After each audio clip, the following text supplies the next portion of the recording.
Hi there, welcome back to the Apatros review. In this episode, The Keeper, Steven Seagal direct-to-video action film directed by Keone Waxman, year 2009.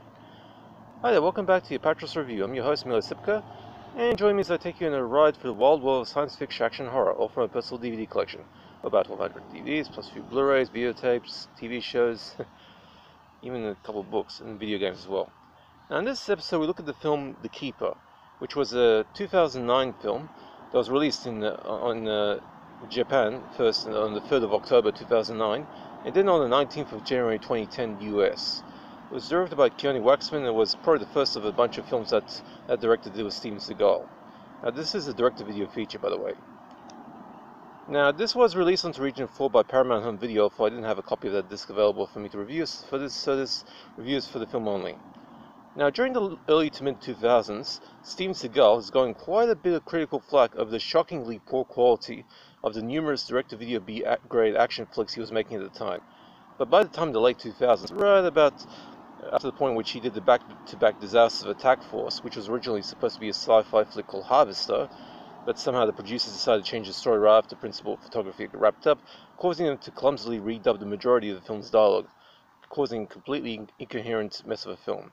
And Fly of Fury, an almost word-for-word remake of the direct-to-video Michael Dudikoff B-action of Black Thunder, right down to the characters' names, although the terrorist camp was moved from Libya to Afghanistan, which caused similar plausibility problems to Attack Force. After those two films, Seagal changed his focus from military-themed actions to more modestly plotted B-thrillers, to much better effect.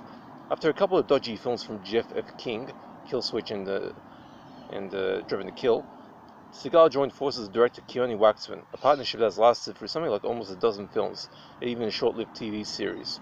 Waxman has effectively become Seagal's most trusted director. The Keeper is a film that is on the surface a modestly plotted and rather straightforward great-J actioner, my term for B-films starring aging action stars from 1980s and 1990s, who are stuck making these sorts of films that either keep themselves working, or simply to provide something new for their fans to consume, or to keep the household bills at bay. With Seagal doing a role that doesn't require him to be effectively superhuman or anything that non-action fans would call unrealistic.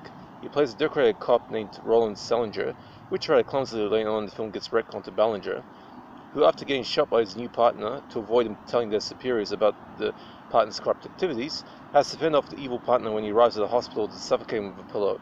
That scene is for me the funniest thing in the film, with Seagal lifting his niece's revolver from a handbag a couple of minutes beforehand, she's also a cop, and while being suffocated mutters, if fuck you to the evil cop before blasting him in the chest. I had to rewind the film to watch this scene over and over again. It was so funny.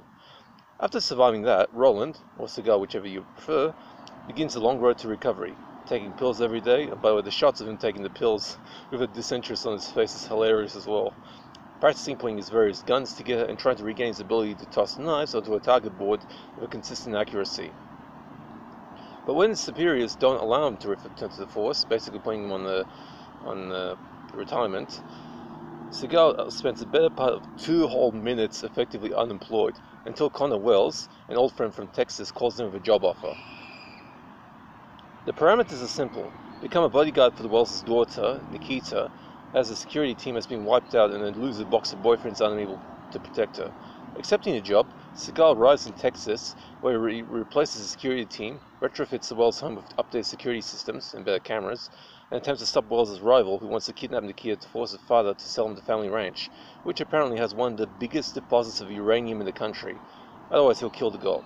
What's more, Nikita's loser boxer boyfriend is also in on the plot, having been forced to participate due to him refusing to throw a fight. As is the case with the Seagal B-films, Seagal pretty much causes the bad guys to nuke their pants in fear before their limbs get twisted around into pretzel shapes and their bones broken. To be honest, The Keeper isn't a particularly great film, but compared to the Drek he made from half a decade before, this is somewhat watchable to a certain extent. At best, this is strictly average direct-to-video fodder, while Seagal's jaded fans will find this a worthy outing for their hero's exploits, and strangely enough, sort of a companion piece for a short-lived TV series Steven Seagal Lawman, which is a reality show focused on Seagal's side job as a police officer in New Orleans, which lasted until some sexual harassment allegations from the Me Too movement forced the show to be dumped. The story is decent enough and highly realistic compared to the ridiculous CIA-oriented crap Seagal did with his earlier films, And while the film ends too abruptly for the viewer's comfort, at least you can follow the events without needing to explain to your friends nuances of the plotline, which is what I had to do to a friend when we watched The Foreigner one night back in the late 2000s. Even after my explanations, my friend still didn't understand what the hell the film was about. The Foreigner was a pretty confusing film to watch. Now, acting is decent enough, and the cast play parts with the professionalism needed without going over the top. As for Seagal, well, at least director Keanu Waxman keeps Seagal busy with some decent action setups, or for some of that dread shaky cam that raises his ugly head from time to time. At least this time, Seagal does most of his stunts himself, and appears to have sent his stunt double to a paid holiday, and the film was actually shot in the USA instead of being an Eastern European production, much like the majority of Seagal's mid-2000s direct-to-video output. Now, for the gore, there's some squib action in places and not much else, not particularly gory. As for nudity, there's boobage from Alexandria Mora as a hooker the loser boxer boyfriend pets before their hideout gets raided by Seagal and gets referred to as a stanky hoe for her troubles. Angela Serrana as the villain's massage girl, and an unknown woman early on. And basically all boobs. The Keeper gets a C, a 4 out of 10 rating from me. Nothing particularly standout, but in the genre of the Steven Seagal direct-to-video action B-movie, this is acceptable enough for the fans. Like I said, this is available on DVD in Australia through Paramount, also some other places, probably for the same reason, and label, and that's about it really. No extras on any of these discs. I hope you enjoyed that. I hope you notice I trimmed my beard. Hope you guys are staying safe, relax, take it easy, and that's it for this review.